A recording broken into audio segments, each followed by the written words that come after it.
Hi, I'm Amy and I'm one of your Vodafone Oxegen reporters and I'm here with Clare Maguire. Hi Clare. Hello. So you posted your demo when you were 17, The Strangest Thing, to MySpace and it attracted 500,000 hits. That's amazing. And then Jay-Z caught on to this and invited you to his restaurant. What was that like?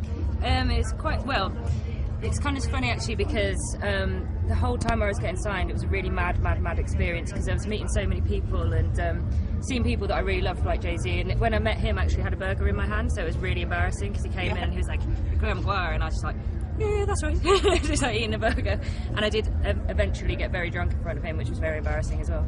But no, it was really incredible. I mean, he's such a like icon and real inspiration to me, so that was incredible.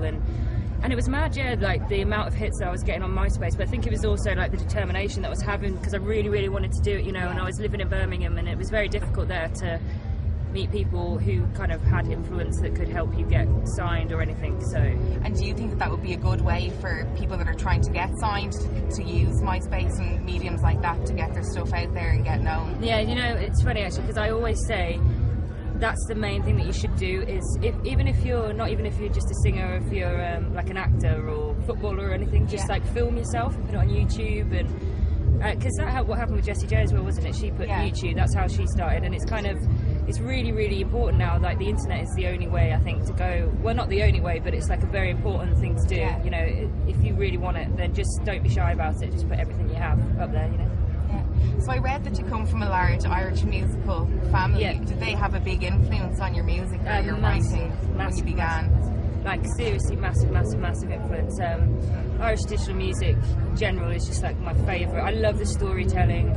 And it was funny, I was just saying that when I was coming over from the ferry last night and I saw like the horizon of Ireland and saw the lights, and it makes me really emotional because it's just the best country in the world, and the amount of influence that this country has given me really for my music and just my life really. It's just really important to me, and so that's why I'm so excited to be here, so excited.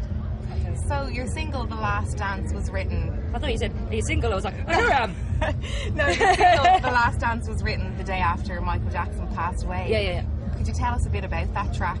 The Last Dance, yeah, well, basically Michael Jackson was like a real inspiration to me, obviously, like from everything from his writing to his performances, everything like that. So you know, when I heard that he passed away, it was just a massive shock. I think it was really, so I think a lot of the songs that I write really do come from sort of like urges of emotion or something, and that was a real strong one. I just remember going in and talking to Fraser, who I wrote the album with, and saying to him about how sad I was because I read all these comments which weren't very nice on the internet, which is just like inevitable all the time that that's going to happen, but it just kind of annoyed me a bit. So then I just wrote that as a dedication to him really, and it was also like a hard time for me with like my granddad getting ill and all this kind of thing, so it all just kind of went into this song, I guess. Yeah, it's a lovely track. Thank you. So are you going to stay around and watch any of the rest of the acts? I am, yeah. Who are you looking forward to seeing? Metronomy's on after me. I'm excited to see Example. I'm excited to see The Strokes. I just saw the script, so I'm guessing the script is playing, so I'll go and watch that. Black Eyed Peas, I guess. I really wanted to see Maverick actually, but he's on just before me on a different tent. But I just saw him and I was just like, you're on the same tent as me, and he was like, I'm not on the same tent as you, we're on a different tent, and I was like really bullying him, like, you are on the same tent as me, I'm telling you. And then I walked away and they were like, no, you're not on the same tent as him, and I was like, oh, that's embarrassing. You supported the script on their UK tour. I did, yeah. What was that like?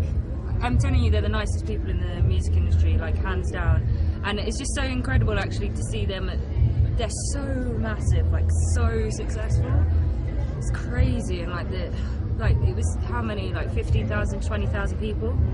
And I just thought it was brilliant because they were the nicest people. They just came up and they spoke to everybody on the crew, and they just were like, oh, if you want to have a tea, like just come into the dressing room, whatever. They were just so friendly, and it's just, when you see people like that, you just think that's what it's all about. Like that's what people should be like, and that's kind of why they get to the top, I think, is because they have that kind of just real, kind, nice way about them, you know, which a lot of people you meet don't really have in the music industry, so it's really nice. Well, best of luck with your performance later on, and thank you very much for coming in to talk to us. Thank you, you're brilliant. You're really, thank you.